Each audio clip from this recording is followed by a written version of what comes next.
The fluorescent lights of the Westbridge private hospital hummed softly as Anna Monroe walked through the immaculate corridors, having been a nurse for nearly 2 years. Yet today, an unusual tension knotted her chest at the thought of an unexpected summons from Dr. Harris, head of the neurology department. Had she made a mistake? Was she being reassigned? She took a deep breath before knocking on the polished mahogany door, entering at a grave "Come in," and found the doctor by the window, hands clasped behind his back, piercing eyes fixed on the urban horizon. The smell of antiseptic mingled with that of expensive leather, making the atmosphere heavy. "Anna, we have a patient requiring special care. This is not a task for the faint-hearted," he finally said, gesturing to a thick medical file on his desk. Grant Carter, a name that struck her like a jolt, illustrated by a black-and-white newspaper clipping recounting a horrific car accident a year earlier, the youngest billionaire in the city having veered off a bridge in the dead of night, leaving the ruthless CEO of Carter Enterprises, who had built an empire at 32, in a coma, a ghost trapped in his own body. His family rarely visits, the staff makes their rounds out of duty, but Grant needs someone dedicated, someone who truly cares, Dr. Harris continued, and Anna, biting her lip, heard the hesitation in his voice. "And you think that's me?" she asked, receiving an affirmative nod. Caring for a man who might never wake up, whose wealth and power had once dictated the lives of thousands, was daunting, but deep down, she already knew her answer. "I will do it," she said, eliciting a glimmer of approval in the doctor's eyes. "Good, your shift starts tonight." The private suite on the top floor was eerily silent, a vast space with dim chandeliers and dark oak furniture, where Grant Carter lay. Anna held her breath. Despite the tubes, the machines, the stillness, he was magnificent. A strong jaw, dark lashes against pale skin, broad shoulders beneath the hospital gown, appearing asleep rather than in a death-like state. She swallowed, approached, adjusted the four, took a warm cloth, hesitated for a second before placing it on his skin, an inexplicable shiver coursing through her. Days passed, marked by an unyielding routine where morning and evening Anna bathed Grant, changed his sheets, monitored his vitals, until it became not just medical care but also confidences. Telling him about her day, the world beyond his window. "You should see the cafeteria food, Grant, a tragedy, even for a billionaire." "I doubt you'd survive." Silence. "I don't even know why I'm talking to you. Maybe I just like hearing my own voice." Silence. "Or maybe you're really listening," and the heart monitor beeped, steady, as if in response. Perhaps it was. One evening, Anna dipped a clean cloth in warm water, the sterile silence of the suite familiar with the hum of the four. She leaned in to gently wipe Grant's face, her movements precise. "You know, I read that people in comas sometimes hear, so technically you're the worst listener I've ever had." No response, of course, she sighed, shaking her head. "It's fine. I'm used to talking to myself now." And while cleaning the curve of his jaw, a slight movement froze her, holding her breath. Had she imagined it? She stared at his hand. Nothing. Fingers still on the white sheets. Anna laughed nervously. "Great. Now I'm hallucinating. Maybe I'm the one who needs a hospital bed." But the feeling lingered. A few days later, while adjusting his pillow without looking, she felt a tiny pressure on her wrist, her gaze diving down. Grant's hand had moved barely an inch, but enough to twist her stomach. "Grant," she whispered without realizing. Silence, the steady beep of the monitor. She placed her hand over his, feeling his warmth, his stillness, his potential. Nothing. Was she imagining it? Unable to shake the feeling, she spoke to Dr. Harris. "He moved," she said, the doctor raising a skeptical eyebrow. "At first I thought it was in my head, but it keeps happening." His fingers twitch, his hand shifts slightly. "It's small, but it's there." Dr. Harris settled into his chair, thoughtful. "We'll run tests, but don't get your hopes up. Anna, it could be reflex muscle spasms. She nodded, but deep down didn't believe it. She felt something changing. When the results came in, she wasn't surprised. Increased brain activity. That night, sitting by Grant's bedside, Anna spoke to him more than usual. "I don't know if you can hear me, but something tells me you can," she murmured. Observing his face, his strong features always still. But for the first time, she didn't feel alone in the room, so she talked about her day, the patients who exasperated her. The rude doctor on the third floor who stole her coffee, her childhood, the small town where she grew up, her dream of becoming a nurse, and while she spoke, in the silence of his coma, Grant listened. The morning sun filtered through the large windows, bathing Grant's still silhouette in warm light. The monitor beeped steadily as it had for a year. Anna, with rolled-up sleeves, stood by the bed for yet another routine, a bath, chatting with someone who might never respond. She dipped a cloth in warm water, wrung it out, and began to clean his chest, her movements precise. Grant, I've thought about adopting a dog. I need someone who listens to me without just ignoring me all day." Silence, she sighed. "Okay, that was mean. I was just making conversation." She moved to his arm, the cloth sliding over his skin, her fingers brushing his wrist, then her fingers tightened around his. Anna froze, breathless, the pressure weak, hesitant but real. Oh my God! Her heart raced, her ears buzzed.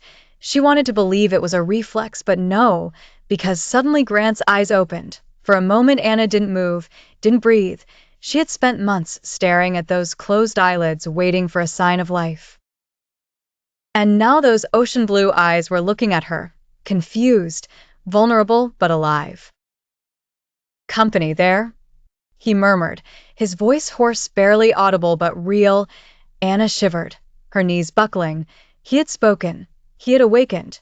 The impossible had just happened. She dropped the basin of water, which crashed to the floor, splattering the pristine sheets. Stumbling backward. Oh my God! Her instincts took over. She rushed to the emergency button. A shrill alarm blared. The door flew open. A team of doctors and nurses led by Dr. Harris burst in. "What happened?" he asked, already at the bedside, checking the vitals, and his voice trembled. He squeezed my hand. He opened his eyes.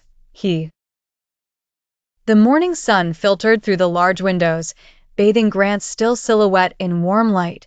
The monitor beeped steadily as it had for a year. Anna, with rolled-up sleeves, stood by the bed for yet another routine, a bath, chatting with someone who might never respond. She dipped a cloth in warm water, wrung it out, and began to clean his chest, her movements precise. "Grant, I've thought about adopting a dog. I need someone who listens to me without just ignoring me all day." Silence, she sighed. "Okay, that was mean. I was just making conversation." She moved to his arm, the cloth sliding over his skin, her fingers brushing his wrist, then her fingers tightened around his. Anna froze, breathless, the pressure weak, hesitant but real. Everything happened at a dizzying speed, doctors asking questions, shining lights into his pupils, testing his motor functions, but through the chaos, Grant's gaze kept returning to Anna. She stepped forward hesitantly, swallowing. "Grant, do you remember anything?" He fixed his eyes on her, blinking slowly. A long silence stretched out, then his fingers twitched. Before she could react, he weakly but deliberately reached out, his fingers closing around hers, fragile yet firm, as if he had always known her. Anna held her breath. Dr. Harris looked up, surprised. "Grant, do you know who she is?" Grant didn't answer right away, his brows furrowed, his gaze fixed on Anna. "I don't know," he murmured, his voice hoarse from months of silence, "but I feel like I should." A shiver ran through Anna. Even if Grant Carter didn't remember her, something deep within him recognized her. The following days were a whirlwind of tests, therapies, and questions, the doctors astonished by his recovery. Physically weak but making progress, his muscles stiff from a year of immobility, regaining strength through rehabilitation. But mentally, it was another story. Grant remembered nothing of the accident. The more they pressed him, the more agitated he became. "Try again, Grant," Dr. Harris said during a session. "What's the last thing you remember?" Grant massaged his temples, tense. I don't know. Where were you? What were you doing?" Grant exhaled sharply. "I told you, it's fragments, flashes." "Tell me about them." A long silence followed. Grant closed his eyes, brows furrowed. "A feeling," he said slowly. "Something was wrong. I was in danger." Anna, listening in silence, tensed. Grant continued, fists clenched. A road, headlights, then nothing, just darkness. Dr. Harris sighed. "It's common for trauma victims to block painful memories. They may return on their own. For now, let's focus on recovery." Grant nodded, but Anna saw the frustration in his clenched jaw, and deep down, she knew something was amiss. That night, unable to shake her thoughts, Anna went to the hospital archives. She had read Grant's file, but this time she scrutinized every detail, and there she found it: report of the accident reconstruction. Grant's recovery was progressing at a remarkable pace. Within weeks, he went from bedridden to being able to sit up, eat alone, and speak in complete sentences. With physical therapy, he was relearning to walk, and at every step, Anna was there, through every effort, every discouragement, every moment he wanted to give up. "I can't," Grant grunted, gripping the parallel bars, trying to pull himself up. "Yes, you can," Anna replied firmly at his side. "You've come so far already. Don't stop now." He turned his head, breath short. She wasn't speaking to motivate him. She believed in him, and that made him believe in himself. With a determined sigh, he took a step, and Anna's face lit up. "There you go." For the first time since waking up, Grant smiled, not out of politeness, but because he felt alive and knew to whom he owed it. Anna was not like the others. She didn't treat him as a charity case or a billionaire stuck in bed. She saw Grant as just Grant. That's why he found himself gravitating toward her. When she was around, the world seemed lighter, her voice pulling him from the darkness that still lingered in his mind. And when she touched him, a hand on his arm to steady him, a pillow adjustment, his skin tingled with an inexplicable sensation. One evening, after a long therapy session, Anna suggested a walk in the hospital garden. "The fresh air will do you good," she said with a smile. Grant agreed, unaware of how different everything would be outside the hospital walls. The cool night air, the rustling trees, the moon bathing the world in a soft glow. For the first time, he felt like a man, not a patient, not a mystery without memories, just him and Anna by his side. They walked slowly, Anna supporting his arm. At first, Grant thought it was professional, but then he noticed her fingers lingering on his wrist, her furtive glances, her breath quickening as he drew closer, and suddenly he understood that she felt that attraction, that unspoken connection. They stopped near a stone bench, the moon casting shadows in the garden. Grant turned to her, his heart racing for another reason. Anna opened her mouth, but before she could speak, he took her hand, her lips parted in surprise, her eyes searching his. "I don't remember anything from my life before." That night, Grant tossed in his bed, his body still weak, but his mind racing. Then a flash, a memory surged forth, brutal like a dam breaking. The dark road, rain hammering against the windshield, the wipers struggling, Grant gripping the steering wheel, his mind fogged by a recent meeting. Something was off. Then dazzling headlights hurtled towards him, a black car veering into his lane. He swerved, tires skidding on the slick asphalt, the brakes unresponsive, his heart racing as he fought to regain control. Just before the impact, his gaze slid to the roadside, a dark figure standing still, watching. Then darkness. Grant's eyes snapped open, breath short and irregular, sweat clinging to his skin. The memory so vivid, so real. Now he knew it wasn't an accident. Someone had wanted him dead. The next morning, Anna immediately noticed something was wrong. Grant was different. His usual smile was gone, his body tense, fists clenched. "Grant," she asked cautiously, "what's wrong?" His intense blue eyes locked onto hers. "I remember something." Anna's stomach twisted. "The accident?" He nodded stiffly. "It wasn't an accident, Anna. Someone sabotaged my brakes, and there was a man on the roadside watching my car crash." Anna shivered. Everything she had suspected he had just confirmed, but questions remained. Who and why? In the following days, Anna and Grant dug deep, sifting through his files, company records, anything that could indicate an enemy. Then they found a bank transfer, a large sum just before the accident. Recipient a known criminal notorious for orchestrating accidents, sender Nathan Carter, Grant's half-brother. The revelation hit like a sledgehammer. "It was him," Grant murmured, gripping the table.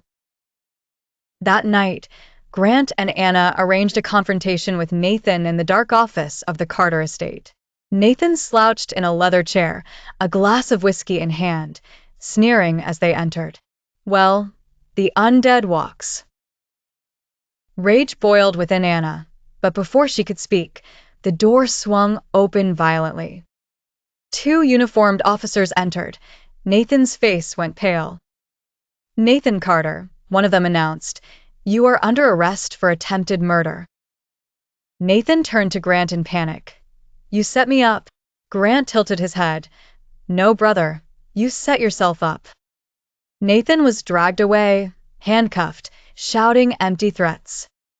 When the door slammed shut, a heavy silence settled in.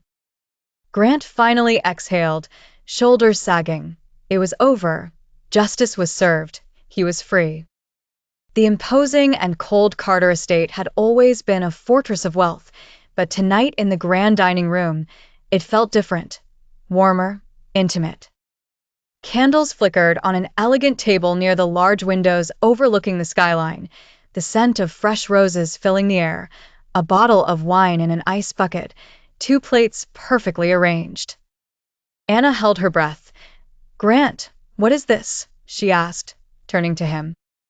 He stood behind her, hands in pockets, soft yet intense blue eyes. "A dinner, just you and me." Anna's heart tightened. The past weeks had been a whirlwind. Her recovery, the truth about the accident, Nathan's arrest. Now, with the storm calmed, this moment felt even more daunting. Sitting down, Anna couldn't ignore the way Grant looked at her, as if memorizing every detail, as if she were precious, fragile. "You're quiet," she said, teasingly smiling. "That's not like you." He sighed, swirling his glass of wine. "I've been thinking." "Even more dangerous," she joked. He didn't laugh, leaning in with a burning gaze. "Anna, do you know how many people abandoned me during my coma?"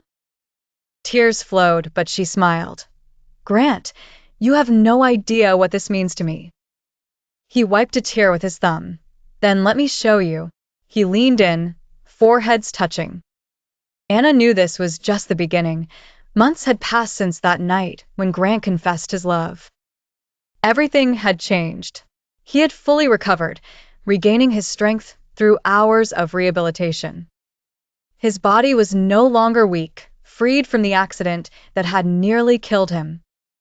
Grant Carter was back at the helm of Carter Enterprises, with the confidence of a man returned from hell. But one crucial difference set him apart from the man he once was. This time, he was not alone. He had Anna, and soon, if she said yes, she would be his forever. The roof of the Carter estate was bathed in the golden light of the setting sun. Anna stood at the edge, admiring the view, unaware of what awaited her. "It's beautiful here," she murmured, the breeze playing in her hair. Grant, behind her, smiled. "Not as beautiful as you." She turned, rolling her eyes. "Sweet Carter, very sweet." But her teasing expression faded as she saw his gaze, deeper, more certain. Before she could speak, he took a deep breath and slowly knelt down. Anna held her breath, hands covering her mouth. The Carter estate had never been as resplendent as on their wedding day. The gardens, a fairy tale of pink and white roses lining the paths, twinkling lights in the ancient oaks, soft music in the background, guests marveling as they gathered. Anna stood at the entrance in an elegant white dress, her heart racing. "Ready?" whispered Lisa, her maid of honor. Anna inhaled, gripping her bouquet, then looked up to see Grant at the altar in a black tuxedo, gazing at her as if she were his universe. Her nerves faded away as she stepped forward, each stride bringing her closer to eternity. When she reached him, he took her hands, his eyes shining with pure love. The vows were spoken, promises sealed by a bond forged in adversity and devotion. "I now pronounce you husband and wife," the officiant declared. Applause erupted. Grant framed her face, kissing her deeply while the world rejoiced. Anna realized this was not an end, but a beginning. As the sun set, Grant and Anna slipped away hand in hand into the gardens. No more hospital, no more solitude or pain, just the two of them together forever. Grant squeezed her hand. "You know, I thought I had everything before I met you." Anna smiled, resting her head on his shoulder. "And now?" He looked down at her, his gaze soft and devoted. "Now I know that nothing I had before matters. You are the most beautiful thing that has ever happened to me." Anna blinked, overwhelmed. They had weathered storms, darkness, and death, but love had triumphed. Years later, Grant and Anna watched their children play in the gardens of the Carter estate, transformed into a haven of joy and laughter. The scars of the past, the coma, the betrayal, the accident, had faded, giving way to a life woven from simple, precious moments. Anna, always a nurse at heart, ran a foundation for coma patients, offering the hope she had given to Grant. He, at the helm of his empire, had learned that true wealth lay in connections, not in numbers. Every evening, they would meet on the rooftop, where he had proposed, gazing at the city, a witness to their rebirth. "You know," Grant whispered one day, embracing Anna, "I still don't remember everything before the accident, but I remember you, your voice, your stories, your hand on mine." Anna smiled, her eyes shining. "And I remember the man who fought to come back." They kissed, sealing an eternal promise. Their love, born in the silence of a hospital room, had defied the odds, healed invisible wounds, rebuilt a broken man, proving that even in the darkest moments, a spark of devotion can ignite an entire life. Anna had never sought to be a heroine. She simply refused to give up, and in that choice, she found not only love but a purpose. Grant had taught her that vulnerability was not a weakness, but the gateway to newfound strength. Together, they transformed tragedy into triumph, solitude into family, fear into faith. Their stories still inspired, whispered in the halls of Westbridge, shared in business circles, celebrated in the hearts of those who believed in miracles. For sometimes, the most beautiful love stories are born where one least expects them, in silence, in pain, in a simple touch that awakens a sleeping soul. Hand in hand, Grant and Anna continued to write their chapter, proving that true and tenacious love is the greatest force in the world.